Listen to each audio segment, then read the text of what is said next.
ராகுல் டிக்கி எப்படி இறந்துட்டாரு அதுக்கு ஒரு வீடியோ போட்டிருந்தேன். இறுதி சடங்கு வந்துட்டு வீடியோ எடுத்து போடுங்க அப்படின்ற மாதிரி சொல்லியிருந்தீங்க. இப்போ வந்து ராகுல் டிக்கிக்கு வந்து இறுதி சடங்கு வந்து முடிஞ்சிருச்சு நல்லபடியா.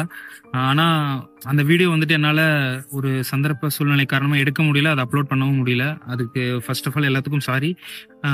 ஆனா ராகுலுக்கு வந்துட்டு நல்லபடியா வந்துட்டு இறுதி சடங்கு வந்து முடிஞ்சிருச்சு. நீங்க எல்லாரும் அவரோட ஃபேன்ஸா செய்யற ஒரே ஒரு வேலை, வீட்டுல இருந்துட்டு அவரோட ஆத்மா சாந்தி அடையணும்னு சொல்லிட்டு கடவுளை வந்து வேண்டிக்கங்க. நிறைய பேருக்கு நான் ரெஸ்பான்ஸ் பண்ணியிருப்பேன், பண்ணாம இருந்திருப்பேன். சில சூழ்நிலைகள் எதுவும் பண்ண முடியல. இவ்வளவு நாள் வந்துட்டு எல்லாத்தையும் சிரிக்க வச்சுட்டே இருந்தான். இப்போ ஒரே நாள் அளவு வச்சுட்டு போயிட்டான்னு சொல்லிட்டு நீங்க நினைக்காதீங்க. எல்லாருக்கும் ஒரு டைம் இருக்கும், அது அவனோட டைம், ஒன்றும் பண்ண முடியாது. ஃபீல் பண்ணாதீங்க யாரும். ஃபீல் பண்ணி தான் ஆகணும். எப்படி சொல்றதுன்னு தெரியல, ஆனா உங்களுக்கு ஆறுதல் சொல்லணும்னு சொல்லிட்டு எனக்கு தோணுது. இதுக்கப்புறம் வண்டியில எல்லாம் போகும்போது தயவு செஞ்சு ஸ்பீடா போகாதீங்க, கொஞ்சம் சேஃபா போங்க.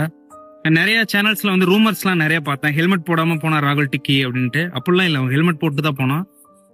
அது ஏதோ அவங்க பேசுறதுக்கான டைமா இருக்கு, என்ன பண்றதுன்ட்டு தெரியல.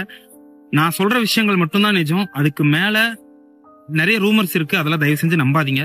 இதுக்கப்புறம் நீங்க வெளியெல்லாம் போகும்போது தயவு செஞ்சு சேஃபா போங்க.